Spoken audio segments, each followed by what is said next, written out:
What an interesting concept. We've had a meeting a few months ago now. What you guys are doing, and we brainstormed a little bit, and what a great concept, and we'll definitely dive in that soon. I did want to mention we're going to be moving away from the format we were using for the podcast. We mentioned events and those kinds of things, and I did promise Jose Gomez, who with Molina Healthcare, that I'd shout out their baby shower that's this Wednesday, but we are going to be getting away from the event structure. We're going to be what we were realizing was you 1,000+ people that are watch our show afterwards, we've realized a few things. One, a lot of people skip to learning about the nonprofit and talking about them. Two, we also realized that not very many people watch live. Now, we like the live. We think it's fun, but not everyone likes it live, and that's okay. So we're going to be switching our format the next couple of weeks, so be looking out for things. We're not going to be posting on Mondays anymore. It's going to be moved to Tuesdays starting next week. Or next week is the last live.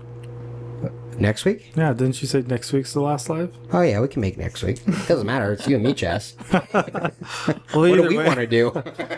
We're also going to be doing a monthly segment, a very short segment on events that'll just be a separate short show to be able to talk about local events. That way we can, keep it local still. But change can be hard, but we want to expand and really get the value of those that we're interviewing and applications that we can use in our lives that are tools on their tool belt, right, Dave? Tools on the tool belt. That's the idea. Our goal is to have more value-added conversation, something a little bit deeper than, hey, what does your nonprofit do and why? Well, we're going to get deeper. What is the purpose of the nonprofit? What's a story that you help someone? Those kinds of things. So we're going to be changing the format a little bit more than, because we're not here to do commercials. We're here to have awesome conversations. That's right. Sweet. And we still have our cliche saying, be the change that you want to see in the world. And we're going to bring people on that are being that change and just talk about how we can grow deeper as individuals to help those around us. And I'm sorry my phone went off. Lily's in Washington, D.C. And so as a father with everything going on, it's like, it was already a hard trip, her going on the airplane alone. 13 years old, first time ever, and but very exciting. Yeah. Wow. Very cool. Well, I'll be praying for Lily in that situation for sure. Thank you. Yeah, man. So, Patty. Yeah. Thank you so much for being here. You're welcome. Thanks for being our guest. I was going to say Patricia, but that's only when she's in trouble, right? Yeah, only when I'm in trouble. Lots of great things. Felicia Hill says, "Love this. Thanks, friends." Thank you. So when we plan for that live episode, what we're going to do is we're going to do once a month live, probably. Chaz and I are experimenting a little bit and seeing what happens, but what we find is that it's not always the live viewers. We get most of the people viewing afterwards. And we're going to have some new camera angles, right? For those who watch the video. We'll see. Do some upgrades to the studio. Maybe. Cool. Maybe it should be a surprise. I don't know. Okay, I'm just Thanks, saying. buddy. You spoiled my surprise. You always spoil our surprises. Wow. Let's talk about the big surprise that's coming. Oh, no. I won't spoil that No, one. don't talk about that yet. Yeah, so there's definitely big things coming. But we're here with Patty right now, and we're going to learn more about the Little Red Truck. What do you guys do at the Little Red Truck? Well, the Little Red Truck was founded officially as a 501 last year in August. Wow. And yay. and so See if you turned on my...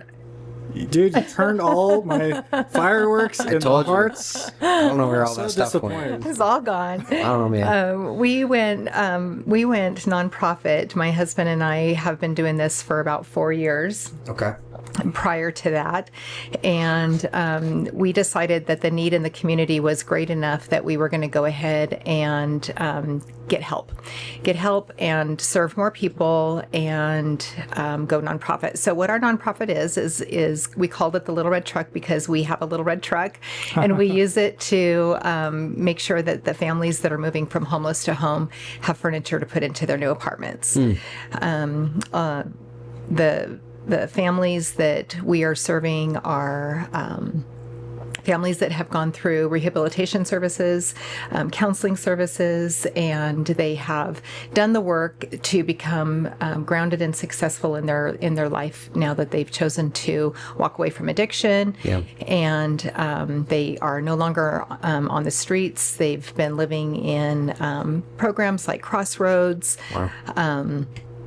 The Empowerment Center, Step 2, all those kinds of programs. They help these men and women become the best version of themselves and get out of addiction. They help them to find jobs. They help them to become stable individuals in their new life without addiction. And when that happens, they get their jobs, they get their housing, and then they move into their home, and they're virtually homeless in their home because they don't have anything to put in their home. So, what Ken and I did was we just started collecting furniture from families and friends, and it just became a word of mouth thing where furniture just started coming to us. And so we made sure that those people had furniture. So now what the Little Red Truck is doing, now that we're a nonprofit, is exactly the same thing on a larger scale. So we serve approximately up until about 2 months ago, we were serving about 5 families a weekend. So we were completely furnishing 5 homes a weekend. That is incredible. Crazy. Yeah. 5 families a weekend? Yeah. That's a lot. Yeah. That's a lot of stuff. Yeah. That's 5 couches, 5 kitchen tables, five beds, bunk beds, single beds, coffee tables, TVs, kitchen, all kitchen things. So when you go to your kitchen and you reach for a can opener, you have it because you've had it for 20 years. Yeah. If your can opener breaks, you're able to go grab a new one, and it doesn't impact your finances very heavily. No. These families, they have literally the clothes on their back that they've had while they've been in their program. They walk into their apartment and they have nothing. So they go without until they're able to afford it. So if you could imagine completely furnishing and supplying your home with all of the things that you and I use every single day, if you could imagine, it takes about $2,500 to $3,000 to do that. So to go to Walmart and buy the least expensive set of pots and pans, the least expensive set of dishes, silverware, all the things that you and I take for granted every day because we already have them. Yeah. Microwave ovens, couches, beds, sheets, towels, all the things, right? A plunger, shower curtain, all the things. It's about $2,500. And they just don't have it. Yeah. They don't have it. So they live without it in their home. So what we've done is we come alongside them, we partner with these people, we make sure that their homes have all of the basic necessities, and then they can build on it from there.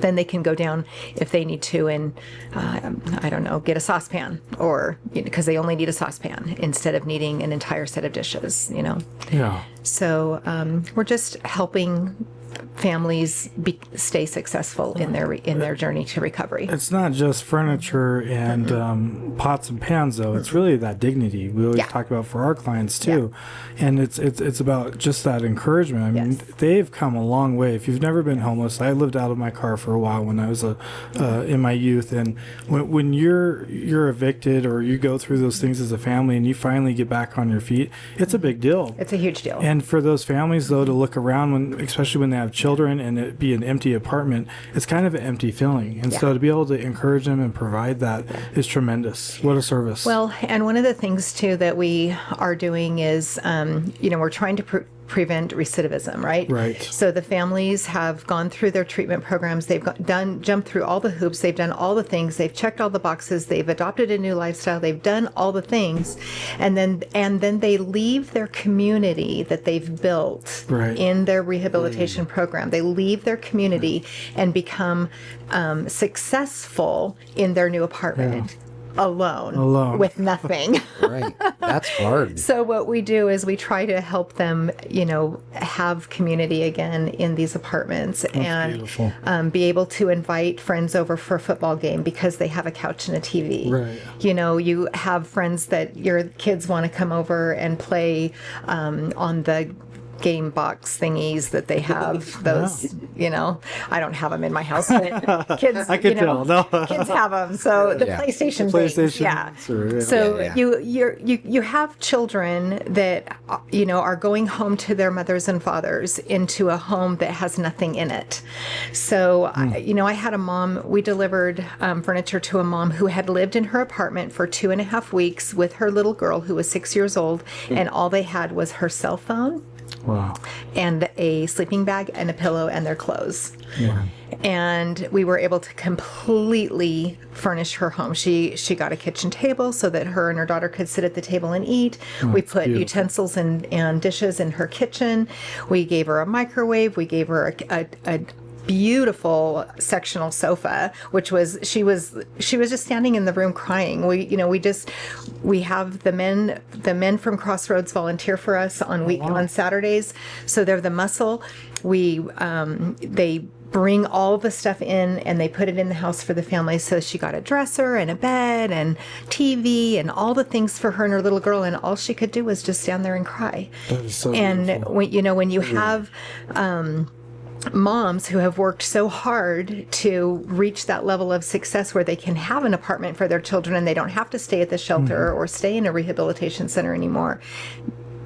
It's a huge deal. But they start to shrink down when they live without, when they've actually been able to become successful because they have community around them, and then you isolate them again and put them in an apartment. It's very hard for them. Yeah. So the chances of recidivism, if we did not supply these things for them, are great. A lot higher. Yes. Wow. So our goal is to help them go forward. What a beautiful, beautiful organization. So tell us a little bit deeper, like how you came, what you guys were doing, how this really started, and what made you become so passionate about it. Like, what were those stories that you are able to tell that was like, we need to jump in and do this? Okay. So when I started working for Washoe County back in 2019, and I started working at the Crossroads Women's Program. It's a sober living environment for women that are going through hard times, right? So they live there, and that's when COVID hit. Oh man! So up until COVID hit, there's a lot of nonprofit agencies around town that give furniture, like. Can I say them on? Oh yeah. Okay. Absolutely. So like Catholic Charities, Salvation Army, they give furniture to families. They help people. Yeah. Right. Well, during COVID, no, we can't give you anything anymore. You're on your own. So during COVID is when I recognized the fact that we were helping women become successful and move into their place, and then these women were alone in their apartment with no ability to get anything used. Everything had to be brand new because of the COVID stuff. And they couldn't do it. So I'll do it.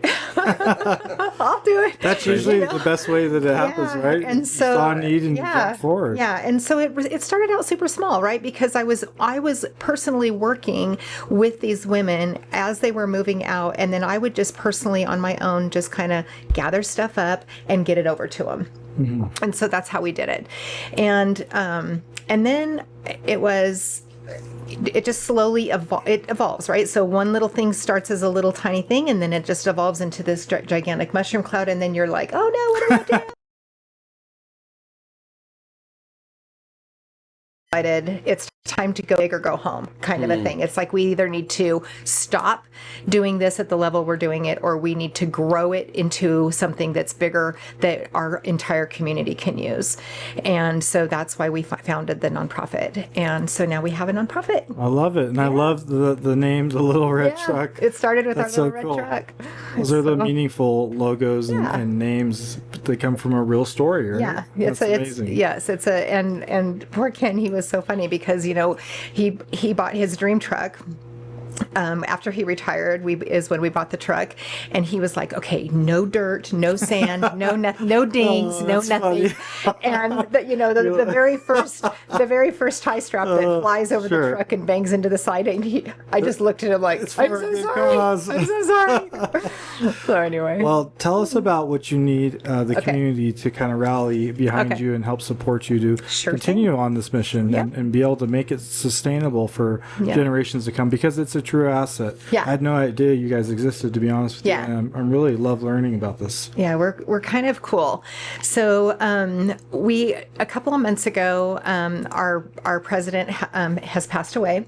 So we have a open position on our board for a president. So what we need right now is we need a leader who has the ability to lead our board of directors and our volunteers into, towards success. So success to us looks like, being able to serve our community in the capacity that we were serving.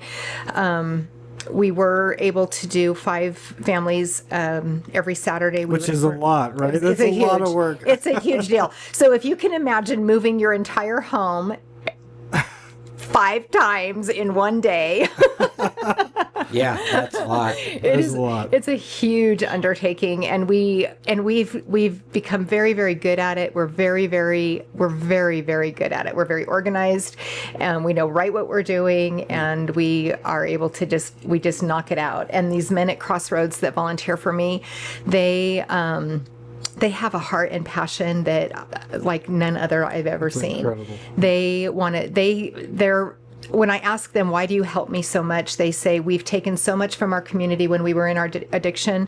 Now that we're clean and sober, we want to give back and help the families that need our help and give back to our community, because we love being clean and sober and we love our community. And so they give. They it's kind of funny because I call them up and I say, I need 4 guys, and they're like, okay. And I go to pick them up, and there's guys in the they have a little front area where they gather, and they're, I'm going, it's my turn, I get to go. And so they really, really have come forward and help us. So that's a huge thing. So what we need is a president that can lead us and guide us and direct us, and that, somebody that has a heart for the families that are moving from homeless to home, somebody who has passion for the community that we serve, because our community is it's not always real pretty, sometimes it's real hard, and so we need somebody that can lead us. We have 2 other open positions on the board that are just basic positions that we just need to have filled so that we have a good volunteer base. And so, speaking of volunteers, we always need volunteers, right? So we need volunteers that will help drive the box truck on Saturdays, so that goal is not to burn people out. So we figure if we can have one driver, the same driver every 6 weeks, that will build relationship with the volunteers that we are working with. So that's another little thing that's a nugget about this, that what we do is we are mentoring, teaching, and coaching people how to work. So when we have people volunteer for us from Crossroads and from other agencies, they've lived these lives of, it's real hard for them to work clean. Right. So that we're teaching them how to talk to people. We're teaching them how to interact with people. We're teaching them how to go into homes and be respectful. We're teaching them how not to drop the F-bomb.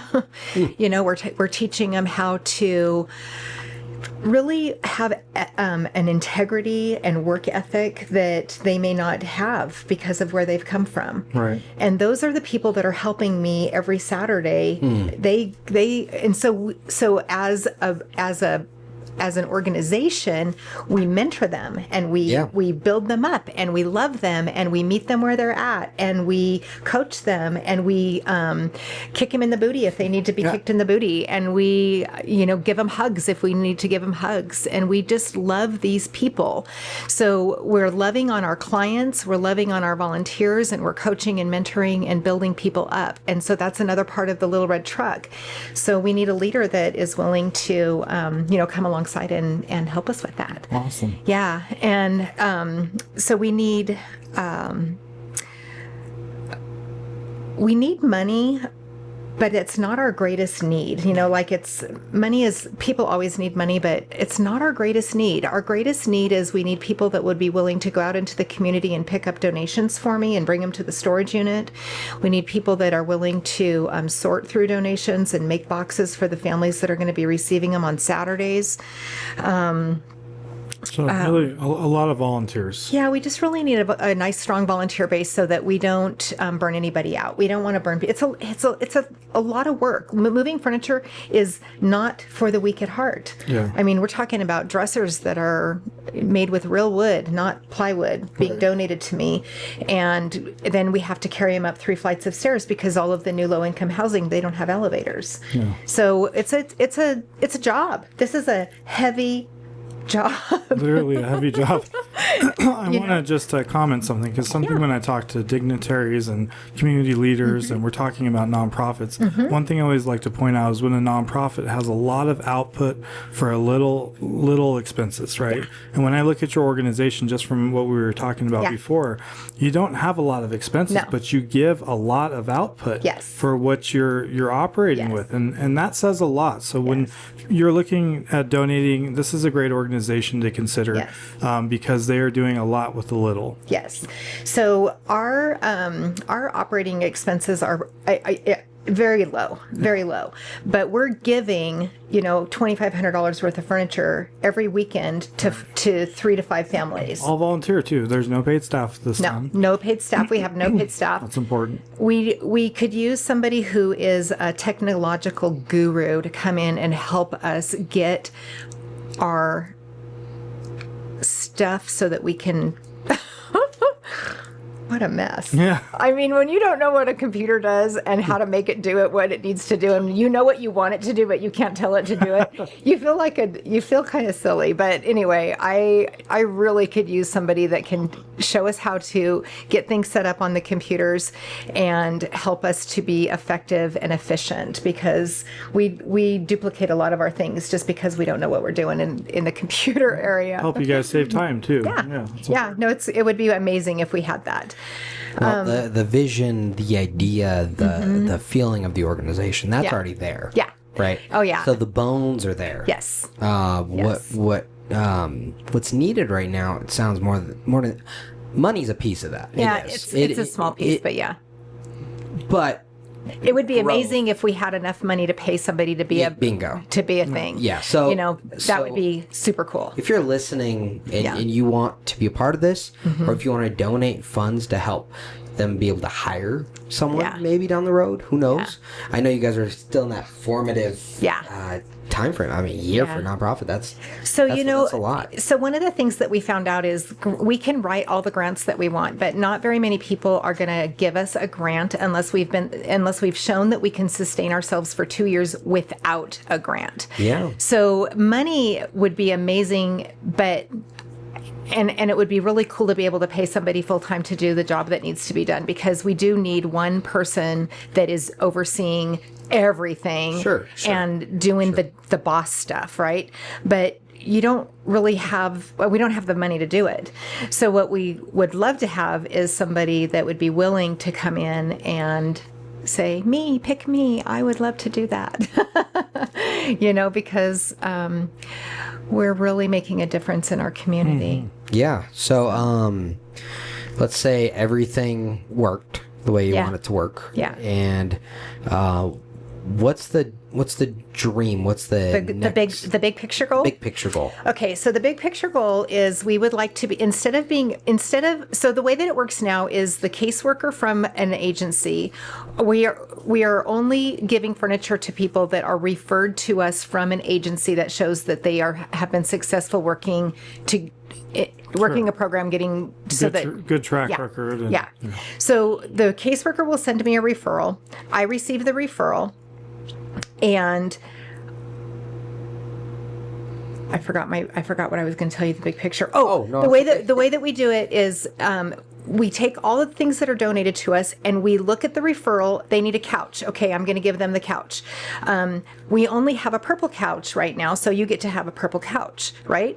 So not everybody wants a purple couch. Right. So big picture goal is we would like to have a warehouse space where we set up a showroom where we can make appointments with the people that are referred to us to come pick out their furnishings. That's awesome. So that they would actually be at home in their home. It's ownership. They would pick out the things that we give them instead of just. So we have people that are giving us stuff that have flowers all over it. Well, I love flowers, but you might not like flowers. Right. You know, I have. My wife does. Yeah. So you want flowers. Yeah. I had a little girl who said, I had 4 different couches. And so I said, what color couch do you want? And she said, I want a purple couch. And I'm like, I don't have a purple couch, but I have a red couch. Would you like a red couch? So we gave her a red couch. There you go. But big picture, I would like to have a place where people come pick out their furnishings. Wow, that'd be so cool. And then we deliver it to them the following week. Be cool. Wouldn't it be cool to pick out your own stuff instead of just get what I got?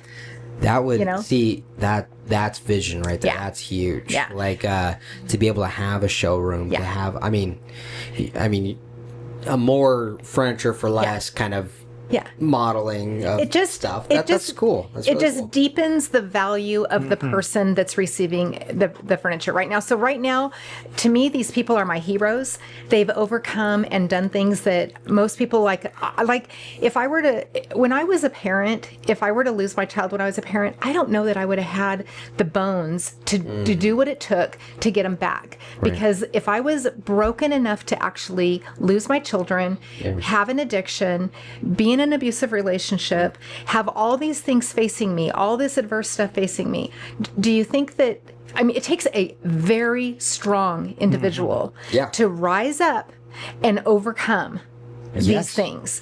So I want to say, good job.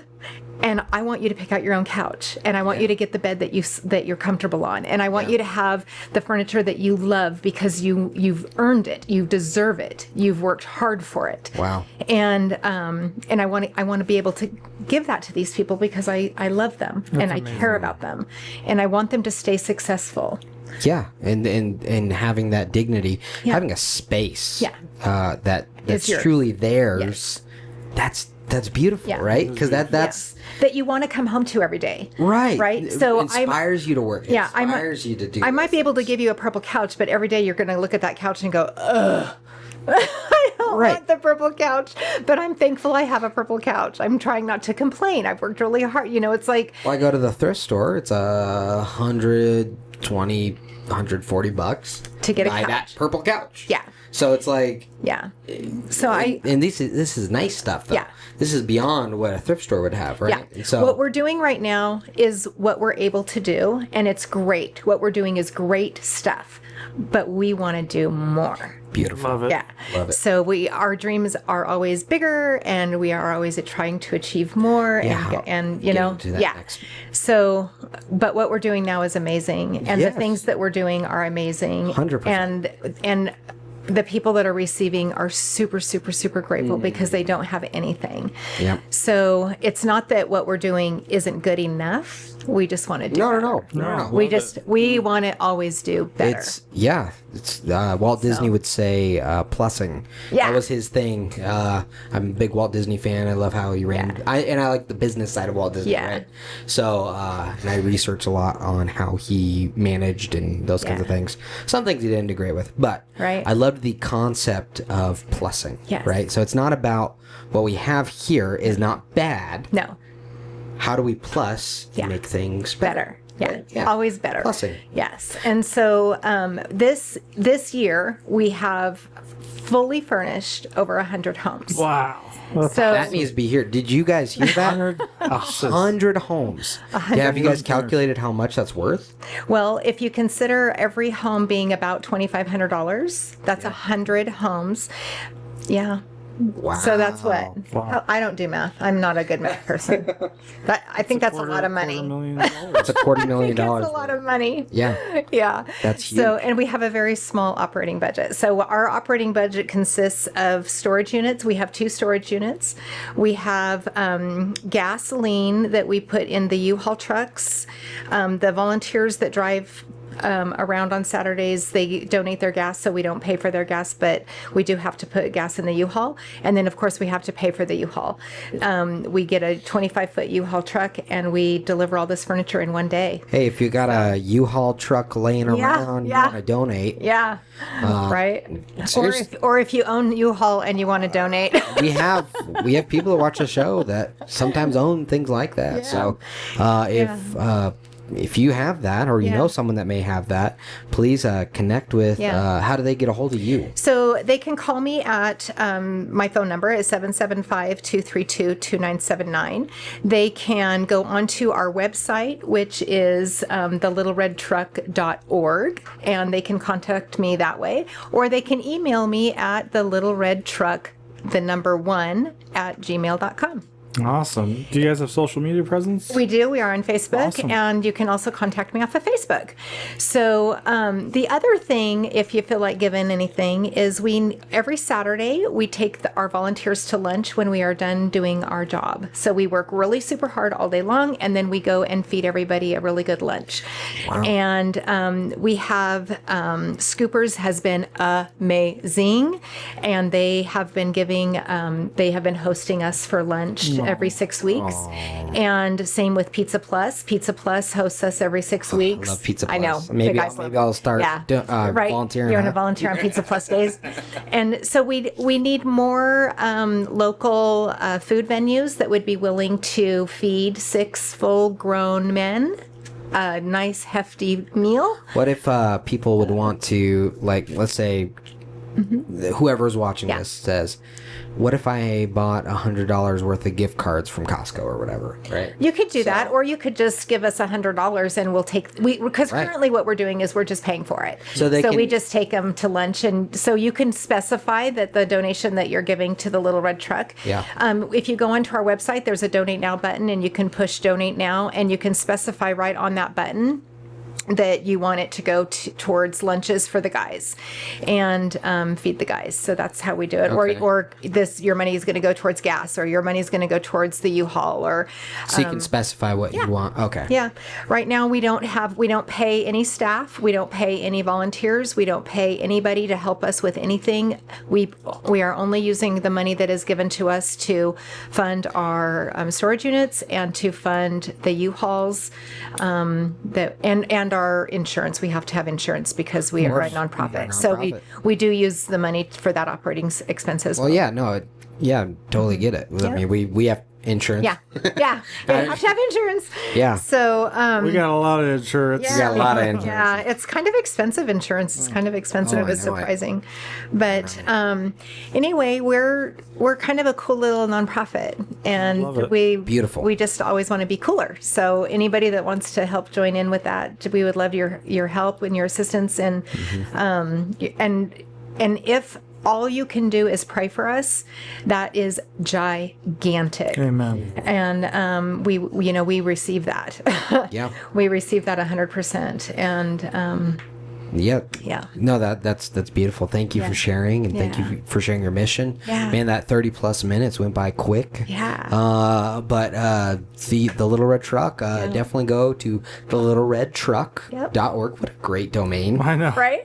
Solid. That's my son-in-law did that for me. Nice. And so definitely go there and donate time, donate money, and donate stuff. This is, I mean, as the people that watch us know, we're all about community. We're all about uniting. We're all about those ideas, those concepts. And so definitely be a part of what Patty's doing. If you guys know someone that'd be interested in all the different things that are happening in your community, definitely visit their website and be a part of it. Yep. Thank you. Thanks for having me. Of course. Thank you for being here. If you want to find out more about Good Shepherd's Clothes Closet, visit getclothes.org. And yeah, we are always looking for volunteers and stuff as well here. But yeah, definitely Little Red Truck is doing a lot of good. So check them out. Yep. Do you want to add anything? No, you're going to do your PBS. I was. And then I was like, wait a second. Just Chaz want to add anything? No, just thank you for being the change. I mean, your organization's amazing, and you can tell your heart and soul's really into it. So thank you for what you're doing. Absolutely. And if you guys are listening, please support them. Share this podcast if you can't give money or time. Awareness is huge and important, and hopefully this will reach someone to join our board or be able to donate. Yep. That'd be amazing. Thank you, guys. Thank you guys for watching episode 96 of the Community Cares podcast. Again, we're going to be changing our publishing date starting, I guess 2 weeks from now then. Yeah. And so we're going to be starting that. So it'll be Tuesdays at 6 p.m. I don't know. I'll look at when we want to post it. But it will be changing. Don't worry. Change is okay. We'll survive. We'll be all right, Chaz? We're going to thrive. We're going to go from surviving to thriving, right? Surviving to thriving. Hey, we appreciate you guys watching. Without you guys watching and listening, there is no Community Cares podcast. Without you supporting, there is no Good Shepherd's Clothes Closet. Without supporters like you, there is no The Little Red Truck. That's right. So we help over 800 people a month. No matter what, we're asking you to come alongside and help one. All right, guys. See you next week. Thank you so much. Thank you. Thank you, Patty. You're welcome. Thank you for having me.